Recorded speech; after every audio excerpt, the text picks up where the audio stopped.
Fala pessoal, vídeo novo aqui no canal. Se você quer saber toda vez que eu postar uma aula nova aqui, clica nesse sininho aqui embaixo e se inscreve no meu canal que você vai ser notificado pelo YouTube.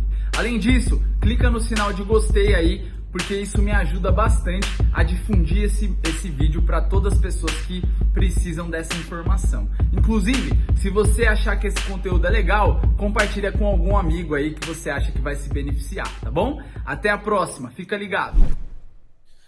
Pessoal, seguinte, hoje a gente vai discutir sobre um conceito de tratamento que pode ser aplicado para qualquer lesão relacionada ao esporte. A ideia é que eu que eu contextualize num geral de como que vocês podem abordar, como que vocês devem raciocinar quando vocês estiverem reabilitando um atleta, seja ele amador ou um atleta profissional, tá bom?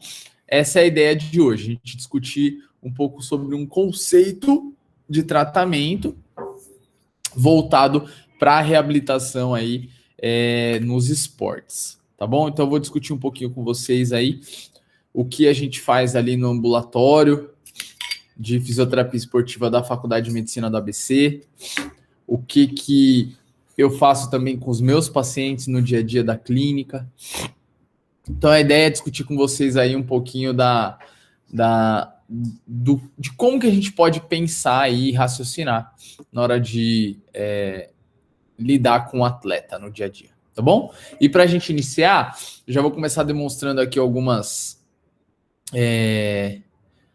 dados do nosso ambulatório de fisioterapia esportiva aí da FMBC, para que vocês tenham noção de quais são as lesões aí mais comuns que vocês vão lidar no dia a dia, tá?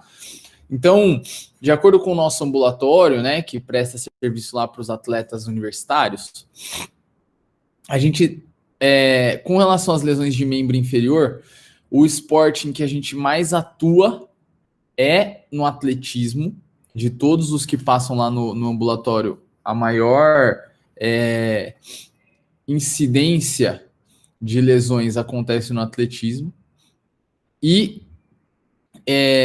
30% dos atletas que têm uma lesão no membro inferior, eles praticam mais do que uma modalidade. Isso é muito comum, né, no esporte amador. O cara, ele não só joga futebol, ele não só corre, ele acaba praticando duas modalidades ao mesmo tempo.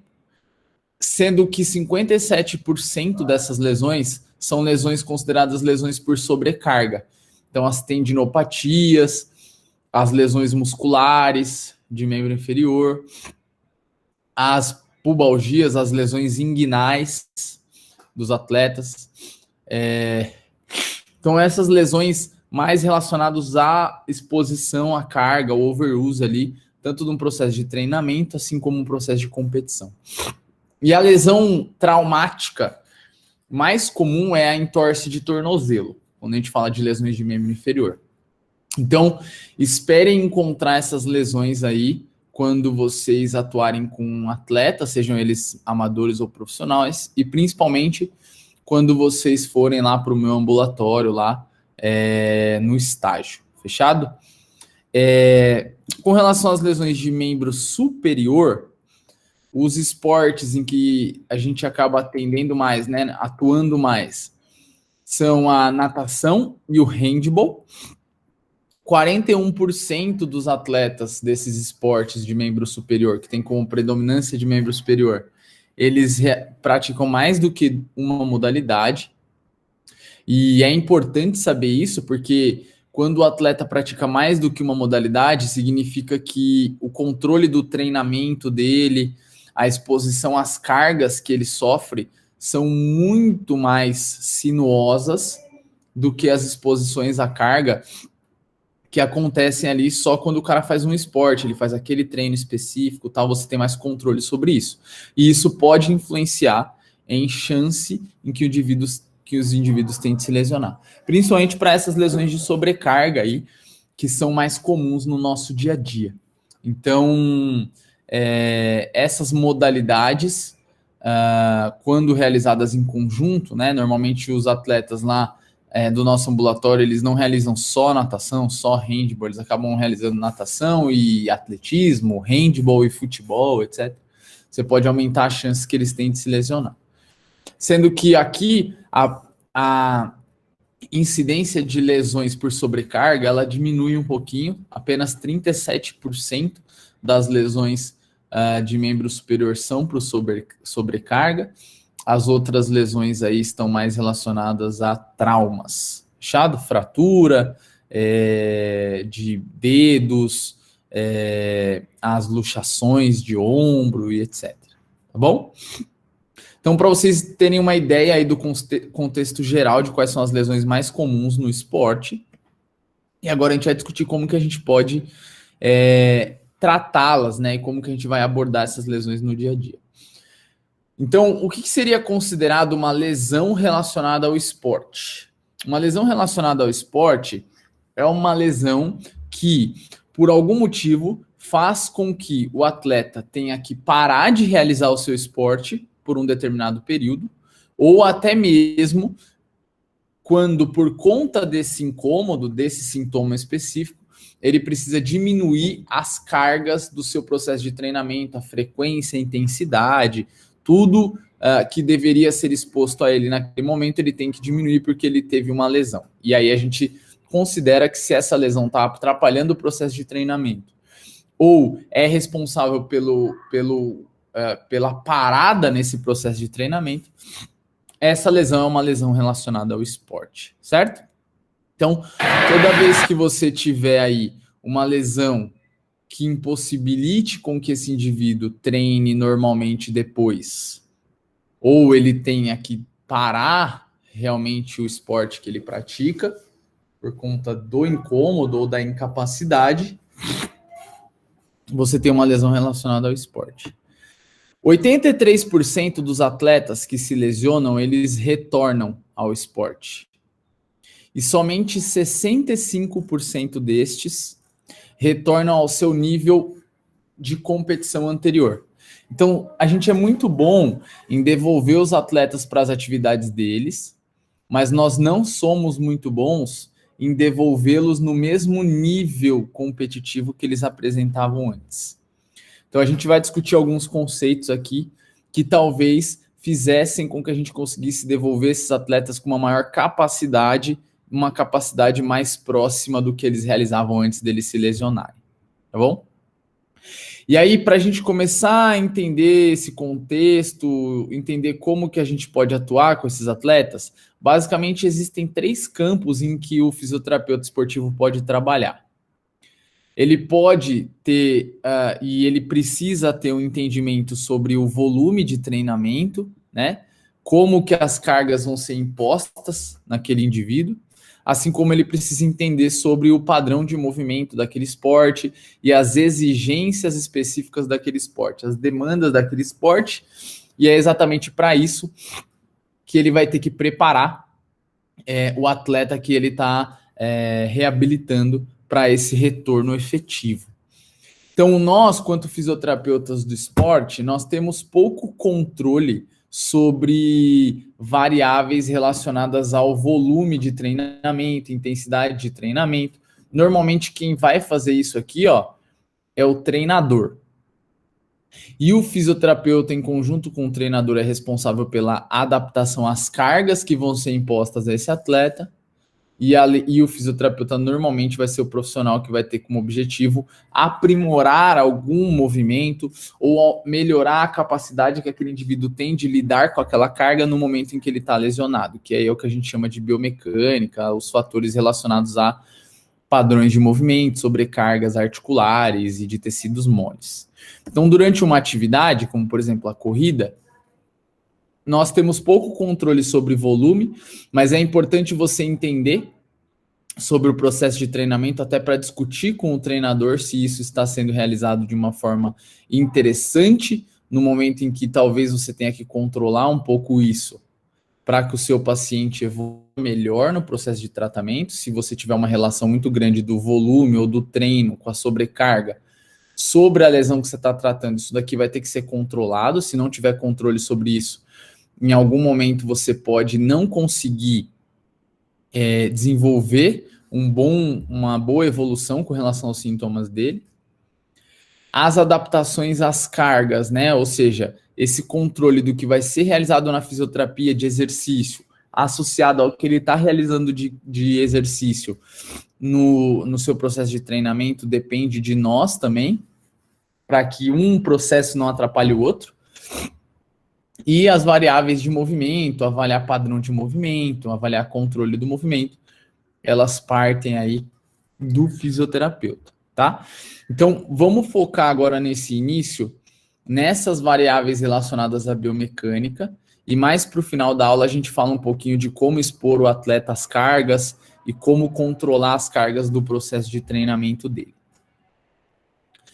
Quando um atleta tem uma lesão, a primeira coisa que a gente tende a avaliar nesse indivíduo é se ele tem um padrão de movimento que possa estar gerando maior sobrecarga nessa lesão ou que possa ter relação com essa lesão que ele está se queixando. E aí a primeira coisa que eu gostaria de deixar claro aqui para vocês é que quando o atleta tem uma lesão, não significa que você sempre vai encontrar um erro na forma com que ele se movimenta, certo? Vou dar um exemplo aqui, ó. Um cara que tem dor no joelho. Você pode encontrar um padrão de movimento dele, de salto, de aterrissagem, muito bom, como por exemplo esse daqui, ó, que a gente consideraria, correto, onde você tem pouca instabilidade no joelho, ele absorve bem a carga com o quadril, com o tronco, ele transfere bem a carga sobre as articulações do membro inferior.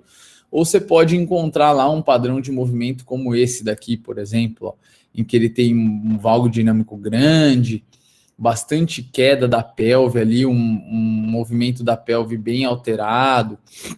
Ou seja, você tem um padrão que teoricamente é considerado mais efetivo para absorção de carga e você tem aqui um padrão que é considerado menos efetivo, que possa ter relação com sobrecarga no joelho, que é a articulação que a gente está citando agora, né, discutindo.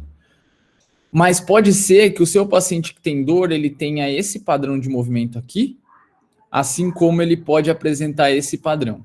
Então, onde eu queria chegar com isso? É importante você entender sobre a adaptação de carga, a exposição de carga sobre os seus atletas, mas mais importante do que isso é você entender se o padrão que ele adota, o padrão que ele realiza esse movimento, realmente é um padrão que tem influência sobre as lesões que ele possa apresentar. Então, na maioria dos casos, você não tem uma correlação grande com a forma com que o indivíduo se movimenta e a chance que ele tem de ter o sintoma por conta desse movimento que ele realiza. Mas entender a forma com que ele realiza o movimento faz com que você seja capaz de entender como ele recebe as cargas nas articulações. Então vamos olhar aqui esse cara de lado, por exemplo. Um corredor lá que corre com o joelho bem flexionado. Que seria esse primeiro exemplo aqui. Quando comparado com outro corredor que corre com o joelho menos flexionado, a sobrecarga na frente do joelho desse daqui que flexiona mais o joelho para correr é maior do que a sobrecarga no joelho desse daqui que flexiona menos. Mas pode ser que esse aqui tenha dor no joelho, mesmo tendo uma sobrecarga menor, e esse aqui que tenha sobrecarga maior, não, porque ele esteja adaptado a esse padrão. Mas se em algum momento você observar que esse cara que tem um padrão de excesso de utilização do joelho tem dor na frente do joelho, é uma variável que pode estar influenciando nisso ou não. E uma coisa que eu queria deixar claro para vocês aqui é que ninguém se machuca só porque tem um padrão de movimento alterado, porque tem um padrão de movimento diferente do que a gente espera que ele tivesse. Normalmente as lesões acontecem por uma combinação de variáveis que fazem com que aquele indivíduo esteja mais suscetível a se lesionar, certo? Mas a gente avalia padrão de movimento sim. Então, um corredor eu tenho que avaliar ele correndo, um jogador de futebol eu tenho que avaliar ele correndo, mudando de direção, chutando a bola. Um jogador de tênis eu tenho que avaliar ele batendo na bolinha de tênis, dando um saque e etc. Tudo bem? E, de fato, existem alguns padrões da biomecânica que normalmente estão relacionados com lesão. E eles aparecem depois de uma lesão. Como, por exemplo, a diminuição de absorção de carga nas articulações. Então, vamos ver esse exemplo aqui primeiro. Um atleta de levantamento de peso. Aqui ele está numa plataforma de força. Essa plataforma de força avalia por onde as cargas estão passando na articulação dele. Então, se a seta for para a esquerda, eu tenho mais carga na perna esquerda. Se for para a direita, eu tenho mais carga na perna direita. Se ela for mais alta, a carga é maior. Se ela for mais baixa, a carga é menor. Então, essa seta aqui é um V das forças que estão agindo sobre as articulações. E é comum, principalmente em quem tem dor há muito tempo, vocês observarem padrões como esse, ó. Percebam que na hora que ele vai subir, ele joga todo o peso para a perna direita dele. Vai fazer mais uma vez. Vai jogar todo o peso para a direita, lá. Esse atleta, especificamente, ele tinha uma dor crônica na região anterior do joelho dele, uma dor persistente há muito tempo, uma tendinopatia do tendão quadricipital. Quando ele vai levantar, ele tira o peso aqui da perna direita, da perna esquerda e joga para a perna direita. Porque ele tem mais confiança nessa perna, essa perna não dói, ele não tem medo de jogar carga aqui. Isso é uma alteração de absorção de carga clara, ou seja, uma alteração biomecânica que possivelmente tenha relação com o sintoma dele. Então ele está tirando carga do joelho esquerdo porque o joelho esquerdo incomoda. É um padrão que possivelmente, melhorando a dor, a gente vai conseguir melhorar nesse indivíduo. Melhorando a dor, a gente vai conseguir aprimorar nele, certo? Um outro padrão clássico relacionado à dor é diminuição de amplitude durante atividades de absorção de carga. Então, se vocês olharem essa moça correndo aqui, ela também tinha queixa... Opa, tirei sem querer.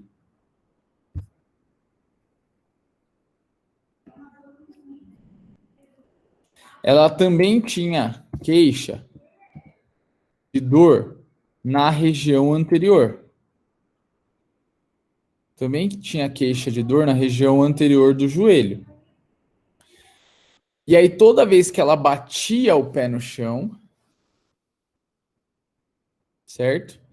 Ela dobrava menos o joelho para absorver essa carga do que o normal.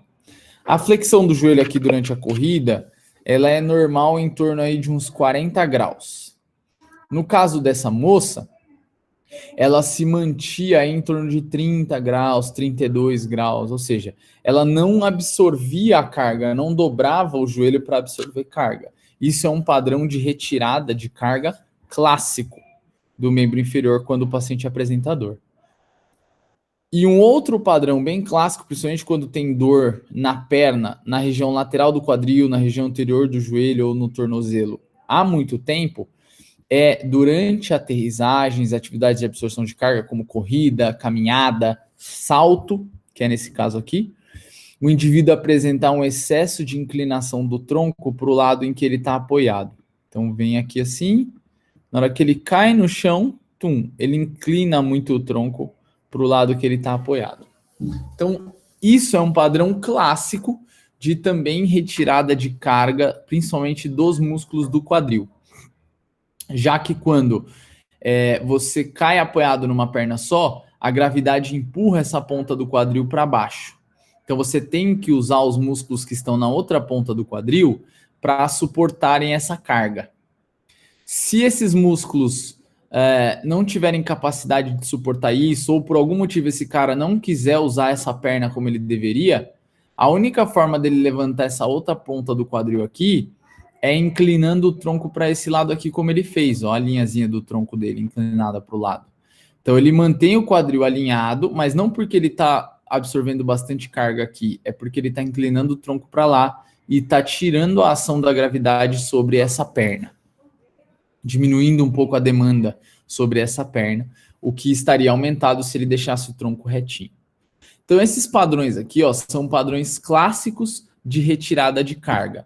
Quando você está apoiado nos dois pés, tirar peso de uma perna e jogar para outra. Em atividades de um pé só, inclinar o tronco para o lado que apoiou. Em atividade de um pé só, diminuir a flexão, a dorsiflexão do tornozelo, flexão do joelho, flexão do quadril na hora de absorver a carga. Então, esses padrões de déficit de absorção de carga, eles são muito presentes em quem apresenta uma dor. Aqui tem um exemplo de um paciente meu, um atleta de corrida, triatleta, e aqui a gente tem a avaliação do primeiro dia, quando ele chegou com dor, e a avaliação do segundo dia, depois de 20 sessões, de 2 meses. Ele já não apresentava tanta dor.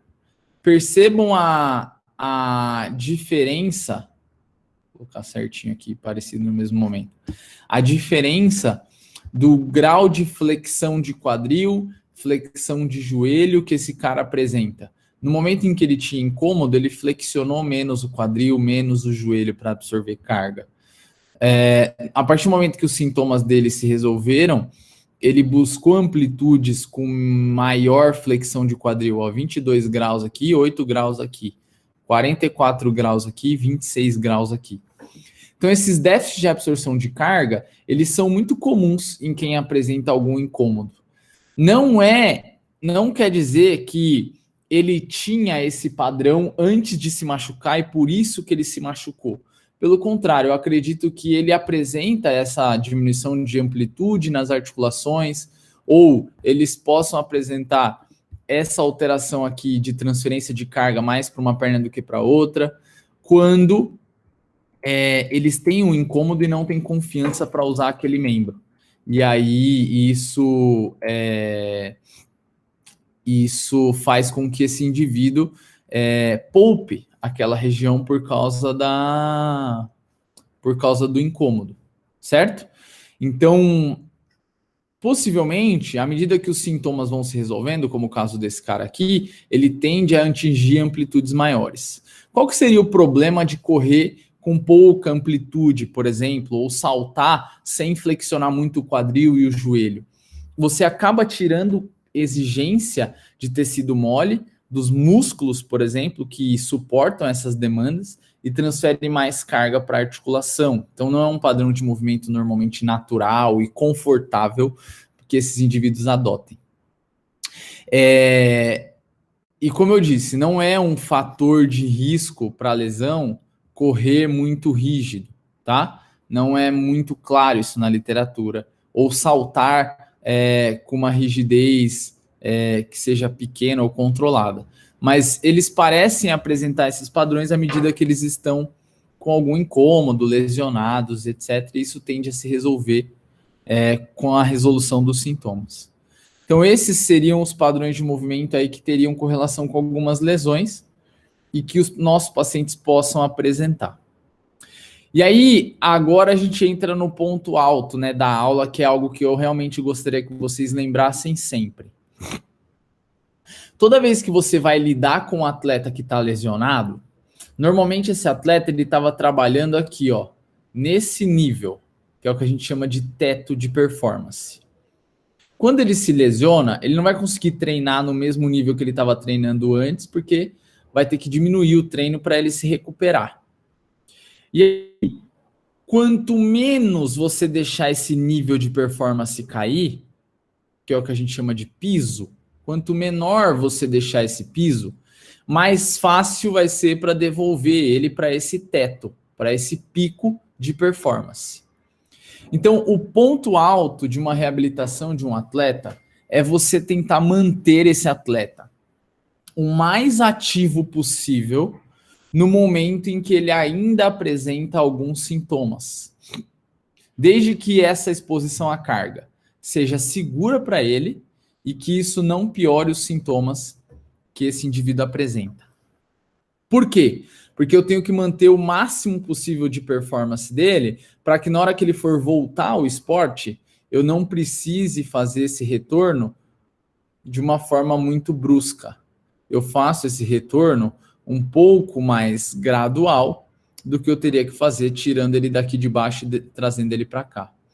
Principalmente se você tiver pouco tempo para trabalhar, que é o que normalmente acontece com um fisioterapeuta que trabalha com esporte. Aquele atleta tem que voltar o quanto antes, ele tem que participar da Copa do Mundo, ele tem que participar da maratona que é na semana que vem. Então, quanto mais ativo você conseguir manter esse indivíduo, menor vai ser o risco quando ele retornar ao esporte. Porque o principal fator de risco para lesão nos esportes é você realizar um aumento brusco do volume e da intensidade de treinamento, ou seja, sair do 0 e ir para o 100 em 1 segundo. Se você conseguir manter esse cara num nível mais alto, você vai ter que tirar ele, por exemplo, do 100 e ir para o 200 em um determinado período de tempo. Você não vai precisar tirar ele dos 50 e levar para o 200 no mesmo período de tempo, ou seja, uma exposição de carga maior em um tempo igual. Então, quanto menor a exposição de carga num intervalo de tempo pequeno, menor é a chance que esse indivíduo tem de se machucar. Então, quando a gente fala de esporte, dificilmente a gente vai deixar esses atletas de repouso. Uma das formas mais simples que eu encontrei de explicar isso para vocês é através da referência desse artigo aqui, ó, do Christian Barton, de 2017, em que eu tomei a liberdade de realizar uma tradução de como que ele define que esse processo deve ser realizado, tá bom? Então, quando um atleta chega na sua frente machucado, você basicamente tem um caminho para seguir, e esse caminho ele tem 4 grandes pilares, que é o que eu chamo de rota. Ou seja, você tem uma rota a ser seguida, e essa rota ela depende de 4 grandes pilares. O primeiro deles é o que a gente chama de reduzir a carga total. Então, o que seria reduzir a carga total? Eu preciso diminuir o treino do meu atleta, porque se eu continuar treinando aqui onde ele estava, provavelmente ele não vai conseguir melhorar, porque eu vou continuar gerando um estímulo que continua agindo sobre a dor dele, aumentando a dor, aumentando o processo inflamatório, aumentando a lesão. Então eu vou ter que diminuir essa exposição, mas por que reduzir e não retirar a carga? Porque se eu tirar tudo isso, eu vou jogar o piso dele aqui para o 0. Para eu conseguir devolver ele para o 200, depois eu vou precisar de muito tempo. E normalmente eu não tenho tempo para isso. E mesmo que eu faça isso, eu vou tirar ele do 0 para o 200 muito rápido. E isso expõe ele a um risco de se lesionar novamente. É aquele cara que vai para o campo lá, volta a correr e ele volta para a fisioterapia porque piorou de novo. Então, reduzir seria basicamente diminuir essa carga para poder ensinar ou devolver a capacidade que esse indivíduo tem de suportar a carga de novo. E aí, como eu reduzi, possivelmente eu não vou ficar reagudizando os sintomas dele, eu vou diminuir a demanda, então ele vai ser mais capaz de suportar essa demanda, ao mesmo tempo em que eu começo a expor ele à carga de uma forma gradual, para ele se adaptar a suportar essa carga mais uma vez. Certo? Então, esse reduzir aqui, ó, normalmente a gente reduz aí em torno de uns 20% do volume de treinamento do atleta, do quanto que ele estava treinando, certo? O que seria isso? Pegar um exemplo de um atleta de corrida. Estava correndo 100 quilômetros na semana. O que seria uma redução de 20%? Tirar de 100 e ir para 80 quilômetros na semana. E aí você observa se houve uma melhora dos sintomas. Se houve, essa foi uma redução interessante, mantém aí. Se ainda continua os sintomas, né, eles continuam presentes, vai ter que reduzir mais ainda. Talvez mais 20% dos 80%. Então você vai dividir, você vai reduzir aí em torno de mais uns quase 20, né, quilômetros na semana, 16 quilômetros na semana. Então você vai reduzir aí para 64 quilômetros na semana e vai observando se essa redução já é o suficiente para diminuir os sintomas. A partir do momento que você achou esse ponto de partida, encontrou uma redução suficiente, o seu objetivo com esse atleta se torna aumentar as capacidades que esse indivíduo tem de suportar a carga.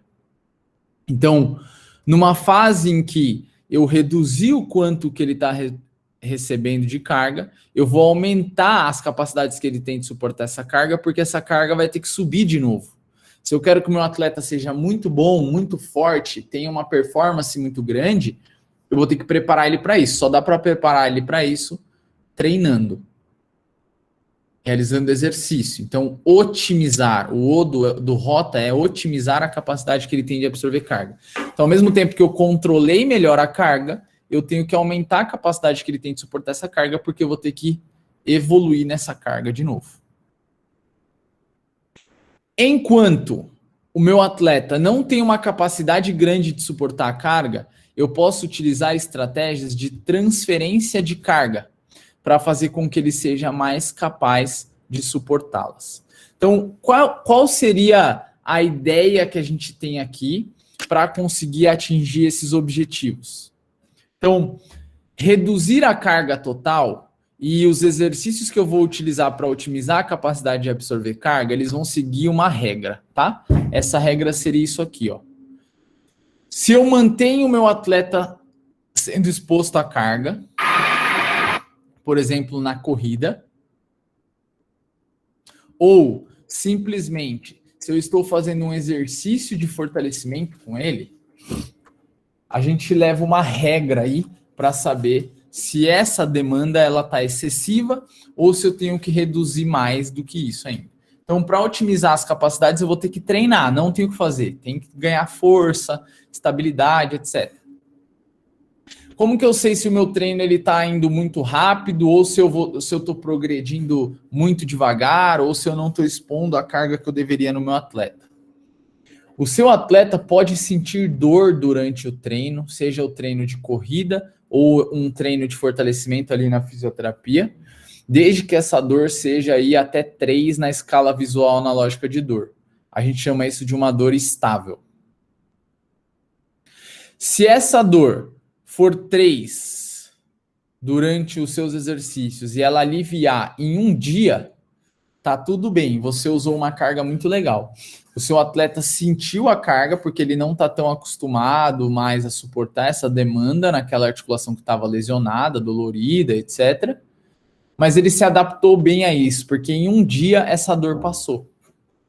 Agora, se você causou uma dor 3 durante o exercício e depois de um dia essa dor ainda persiste, o seu atleta possivelmente foi exposto a uma carga maior do que você deveria realizar sobre ele. Então você tem que controlar um pouco melhor isso, diminuir a sobrecarga, diminuir a exposição, certo? Então a gente leva o sintoma de dor como um guia para saber se você está evoluindo muito rápido ou não, tudo bem? Ao mesmo tempo que você mantém esse cara correndo, você vai ter que reduzir um pouco dessa absorção de carga que ele está sofrendo, certo?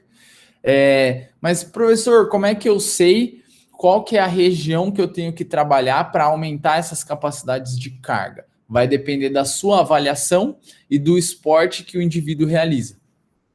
Um exemplo, uma corredora que tem um ângulo de adução do quadril muito grande, que aumenta a exigência dos músculos do quadril para correr, e você avaliou que ela tem fraqueza dos músculos do quadril, diminuição de força dos músculos do quadril, esse é um grupo muscular que você vai ter que trabalhar com ela, com certeza. Um corredor que tem excesso de pronação do pé, ou um indivíduo que realiza saltos durante o esporte dele, que tem um aumento da pronação do pé, certo? É um cara que precisa bastante força do quadril, assim como esses que têm um excesso de queda da pelve, do quadril fazendo assim para baixo. É um corredor que precisa bastante de força dos músculos que controlam a pronação, os músculos flexores plantares e inversores do tornozelo, tibial posterior, panturrilha, flexor longo do hálux. São músculos importantes para suportarem esse movimento. Um atleta que apresenta aquele padrão de absorção de carga alterado, talvez, além desses trabalhos de fortalecimento, ele precise de um trabalho de controle motor, de aprendizagem motor. Ele precisa aprender a absorver a carga naquela perna de novo como ele deveria. Então, quais seriam as estratégias de aumento da capacidade de suportar a carga? Vai depender do padrão que esse indivíduo adota para realizar a atividade que você está trabalhando com ele, o esporte com que ele pratica.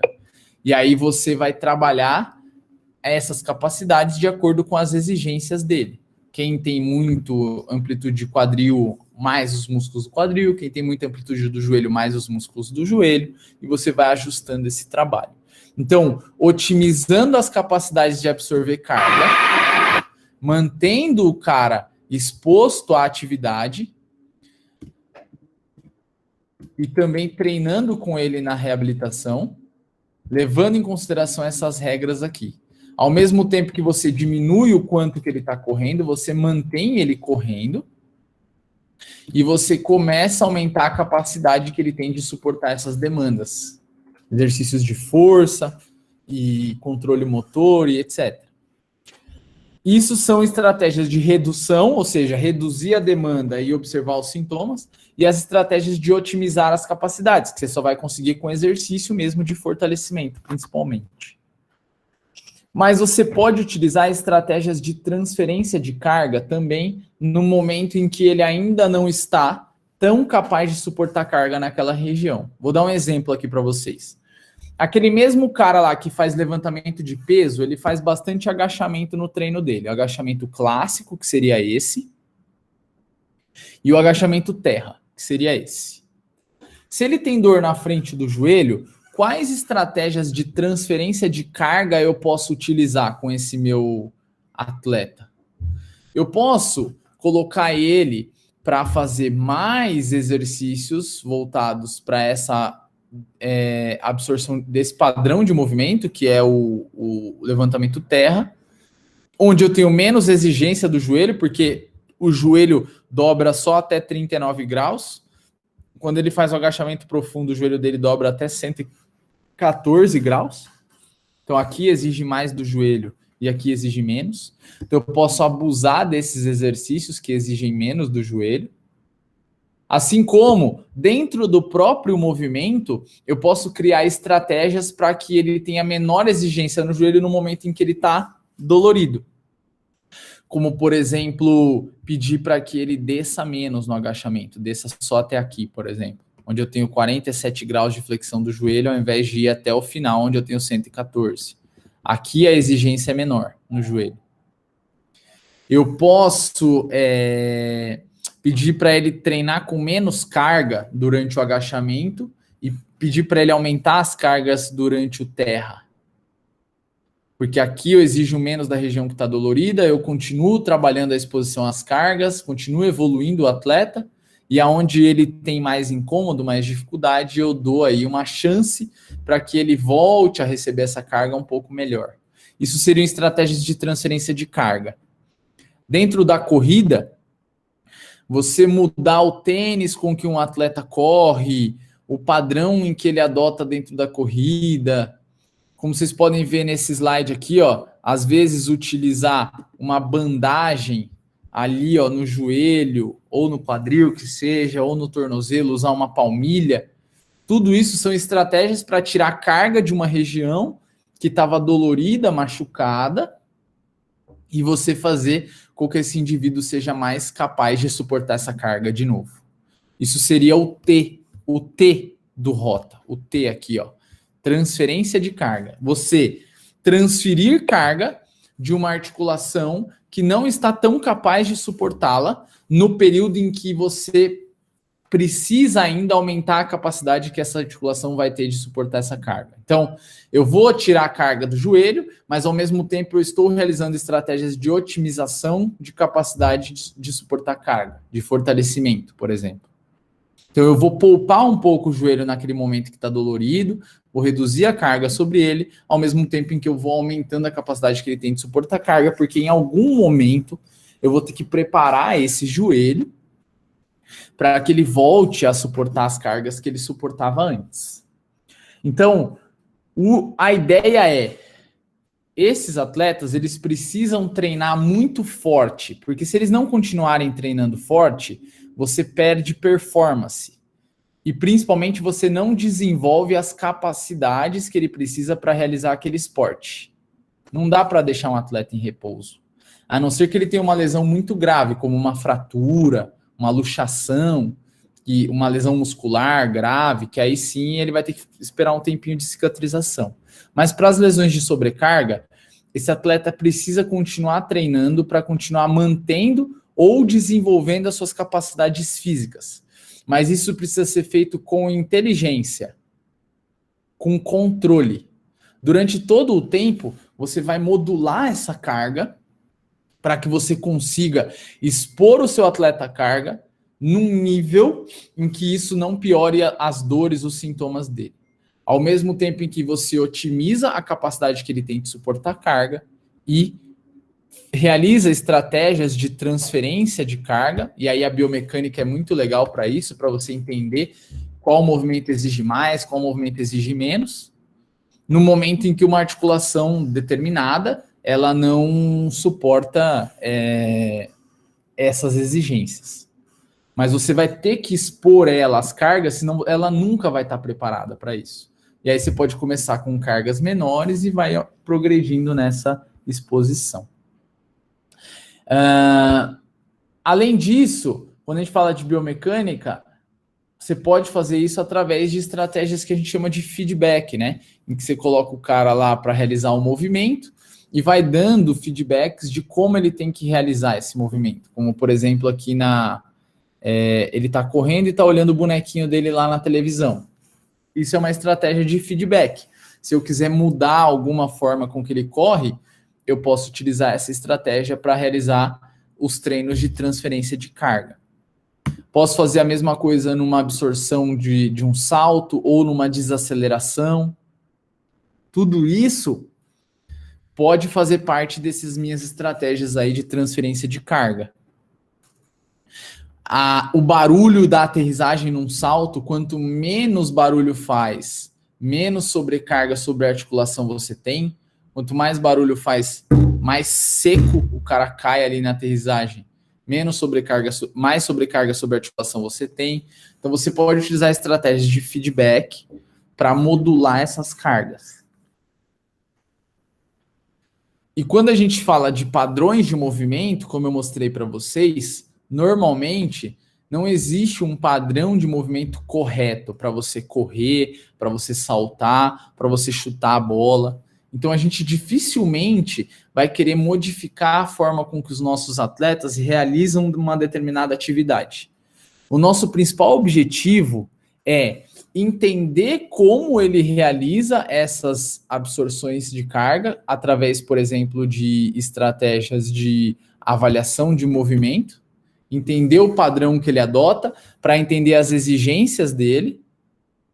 Depois, né, que você entendeu as exigências dentro desse padrão de movimento, desse padrão específico, você vai ter que entender as capacidades que ele tem de suportar essas demandas. Então, por exemplo, para saltar numa perna só, eu preciso de uma ação excêntrica dos flexores, dos extensores de quadril, extensores de joelho, flexores plantares para frearem o movimento. Isquiotibiais, quadríceps, glúteo e panturrilha estão trabalhando um monte para frear aqui, ó, a absorção de carga no salto.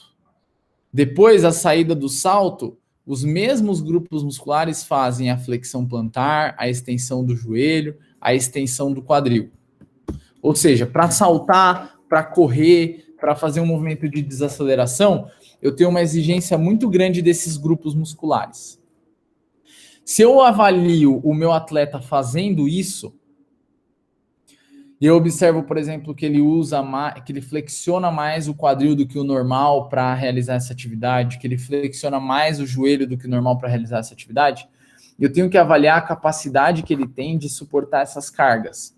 Ele tem força no quadril?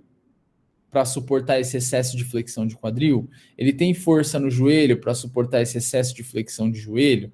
Ele tem força na panturrilha para suportar esse excesso de exigência de dorsiflexão do tornozelo, por exemplo, que são grupos musculares exigidos quando ele faz isso? Então, avaliar esse atleta, identificar as capacidades físicas dele, são as melhores coisas que você pode fazer para correlacionar com o padrão e com as exigências dentro do esporte dele. No momento em que ele está machucado, você entender essas exigências é uma forma muito legal de você controlar melhor as cargas e até realizar estratégias de transferência para começar a expor ele ao esporte de uma forma mais leve, mais gradual, ao mesmo tempo que a partir do momento que você entendeu essas demandas, são elas que você tem que evoluir. São esses músculos que você tem que deixar mais fortes, mais capazes de suportar essas cargas. Então, o trabalho, ele sempre vai ser voltado para aumentar a capacidade que esses indivíduos têm de suportar carga, aumentar as capacidades físicas deles. Esse aumento de capacidade física pode ter relação, na maioria dos casos tem relação, com exercícios de fortalecimento, como, por exemplo, agachamento, exercícios específicos, sejam eles em cadeia cinética aberta, como esse, ou em cadeia cinética fechada, como esse, ou como esse próprio agachamento aqui que vocês estão vendo. Mas, basicamente, o objetivo é gerar a adaptação que aquele indivíduo precisa para aquele determinado esporte. Se for um esporte de membro superior, exercícios de fortalecimento do ombro, da escápula, são demandas específicas de cada esporte que vão levar como que você vai trabalhar com esses atletas. Quando eu falo capacidades físicas, não é só ganhar força, não é só um exercício de fortalecimento, como vocês estão vendo aqui. Pode ser um exercício de mobilidade, se ele tiver necessidade de melhorar a mobilidade para um determinado movimento que ele realize no esporte. Pode ser um exercício de alongamento, se tiver necessidade de ganhar amplitude de movimento. Pode ser um exercício, como eu falei para vocês, de retreinamento motor, né? De controle do movimento, de exposição à carga e melhora do padrão de movimento, se você achar que isso tem necessidade. Então, o otimizar lá do Rota vai ser você desenvolver as capacidades físicas desse indivíduo, desenvolver a capacidade que ele tem de suportar aquela atividade esportiva que ele não estava conseguindo suportar mais, para que ele consiga desenvolver e volte a suportá-la. E aí, no momento em que ele não está conseguindo suportar ela mais, você reduz a carga. Utiliza estratégias de transferência de carga para tirar a carga de uma articulação que está dolorida. E vai preparando esse indivíduo para essas demandas aí, de novo. Então, o paciente tem uma tendinopatia de calcânio. Beleza, exercícios de fortalecimento da panturrilha são importantes. O meu atleta tem um excesso de dorsiflexão do tornozelo quando ele realiza um salto, quando ele realiza uma desaceleração. Então, beleza, fortalecimento da panturrilha é muito importante para esse cara. Então, essas estratégias de transferência de carga que eu citei para vocês, né, do Rota, elas vão ser importantes até o momento em que ele ainda não tem a capacidade. Mas quem vai dar a capacidade para esse atleta somos nós. Então, essa região aqui, ó, do Rota, é o ponto mais importante aqui. Otimizar as capacidades físicas. No momento que eu não conseguir fazer isso ainda, eu posso reduzir a carga para parar de ter uma exacerbação dos sintomas e utilizo estratégias de transferência de carga para melhorar a capacidade que esse indivíduo tem de suportar essas cargas numa região em que ele não suporta tanta carga assim. E mantenho as adaptações a partir do momento que eu conseguir alcançar capacidades físicas efetivas e interessantes para ele. Então, numa fase em que eu já encontrei capacidades físicas legais, interessantes, eu começo a desenvolver e manter as adaptações específicas de cada esporte. Então, começa a botar um cara que joga a bola para chutar a bola, e aí como se tivesse um zagueiro ali atrás dele dando umas bicudas nele, empurrando ele. São coisas que ele vai encontrar ali no esporte. Desacelera e volta, ó. Bate o pé no chão lá e volta. Ó, desacelera, volta para trás, depois tem que dominar a bola. Então, aí nessa fase mais final, o objetivo é adaptar esse atleta para suportar as cargas que ele não suportava mais. E aí você começa a ficar com um gesto mais próximo do esporte dele. Expor ele a demandas mais próximas da que ele vai encontrar no esporte. Então, realizar exercícios em que ele faça exposições parecidas com o que ele vai encontrar ali no processo de treinamento dele, no dia a dia dele. É muito importante. Um atleta de corrida precisa correr. Se ele vai dar tiro na pista, ele precisa dar tiro com você, ainda na reabilitação. Se ele vai ter que enfrentar um adversário, como vocês viram aqui no primeiro vídeo, e o adversário vai ficar empurrando ele, é isso que você tem que fazer, para tentar simular o máximo possível da especificidade de cada esporte. Sendo que, levando em consideração o rota, essa fase final seria adaptar ao esporte e manter essas adaptações a longo prazo. E além disso, essas fases de retorno ao esporte, elas levam em consideração 3 fases muito bem delimitadas, que seriam retornar à prática, que é quando, por exemplo, ainda no ambiente ambulatorial, você faz um exercício como esse. O cara retornou à prática, ele retornou a chutar a bola, dominar a bola, mas não é nem próximo do que ele vai encontrar num campo de futebol, numa quadra de futebol de salão, certo?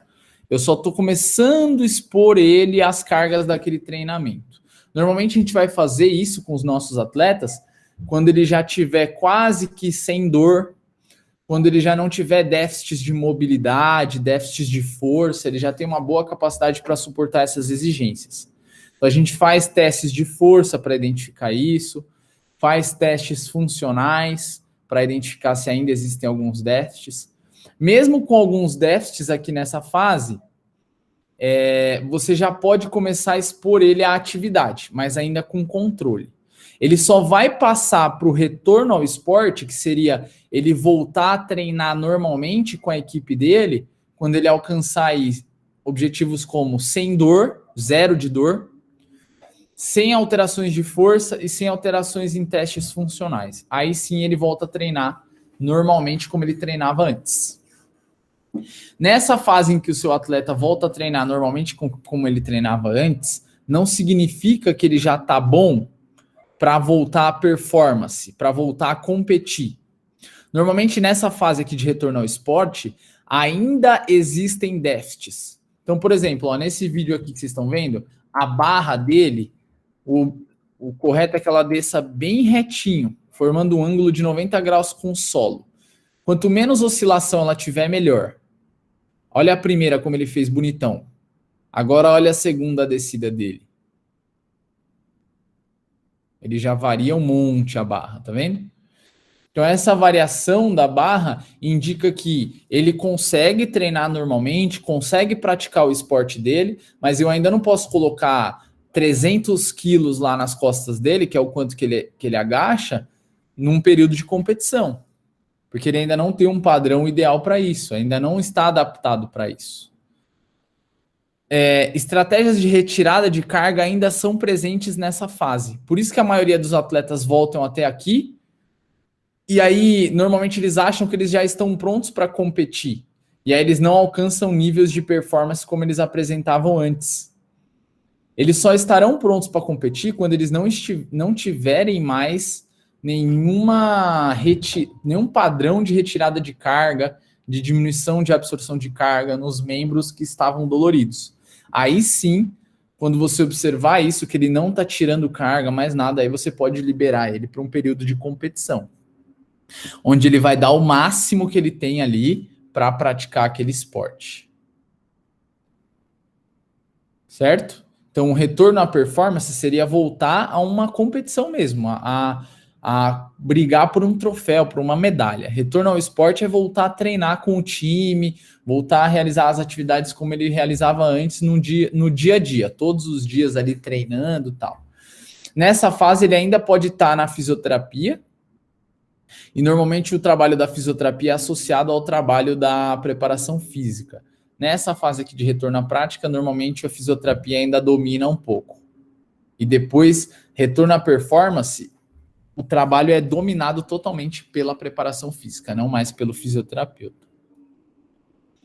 E aí, o objetivo sempre vai ser devolver a capacidade que esse cara tem de, mesmo falhando no momento em que ele tinha uma lesão, voltar a suportar as cargas que ele não suportava antes. Então, as cargas que ele falhou em um momento, em outro momento, podem ser cargas totalmente capazes de serem superadas. Só que isso não acontece do dia para a noite. Por isso que passar por esse processo que eu discuti com vocês é muito interessante. Numa fase em que está muito agudo, reduzir a carga. Se manter o cara na exposição à carga o máximo possível, mas provavelmente vai ter que reduzir.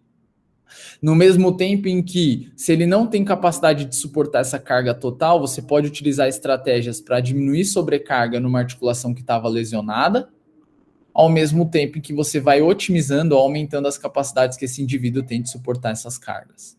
E numa fase final, as adaptações devem ser mantidas de acordo com o objetivo que esse cara tem. Se ele quer evoluir no esporte dele, ele tem que treinar cada vez mais forte.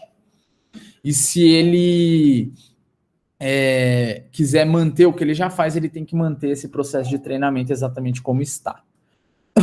Com relação às cargas de treinamento, o nosso objetivo sempre vai ser esse, aumentar as capacidades físicas de uma forma controlada, inteligente.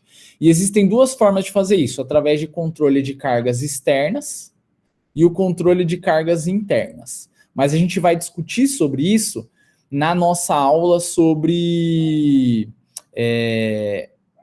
periodização de treinamento, tá bom? De capacidades físicas, a gente vai falar sobre isso. Então, o que a gente tem de perspectiva com relação a esse tema? Primeira coisa, existem poucos trabalhos prospectivos. O que seria isso? Trabalhos que acompanharam esses atletas por um longo período para identificar principalmente quais são os padrões de movimento, quais são os padrões de absorção de carga que demonstram com que esses atletas estejam mais suscetíveis a desenvolver uma lesão. Então a gente precisa melhorar muito isso quando o objetivo é prevenção. Vocês viram isso comigo na última aula. Treinar forte é necessário, mas é muito importante que isso seja feito com controle. A gente vai discutir sobre as estratégias de controle de carga ainda. E isso é feito simplesmente com um objetivo: manter o piso, manter aquele piso do atleta o mais alto possível. Esse piso precisa ser mantido o mais alto possível para você conseguir devolver ele para as estratégias de sobrecarga o quanto antes, né? E fazer com que ele perca o mínimo possível da sua performance. Cuidado com alterações de padrão de movimento. A gente não sabe quais são os padrões de movimento corretos ou ideais para determinadas atividades, então nem sempre você consegue definir o que é certo e o que é errado que o atleta está fazendo. Então, ao invés de querer mudar tudo o que ele faz, é mais interessante que você prepare esse atleta para suportar as cargas como ele suportava, como ele se movimenta. Então, entende como ele se movimenta e prepara ele para se adaptar a essas cargas de novo. Um controle multifatorial é muito interessante. Então, controlar carga, controlar força, mobilidade, controle neuromuscular, todas as variáveis possíveis dentro do esporte.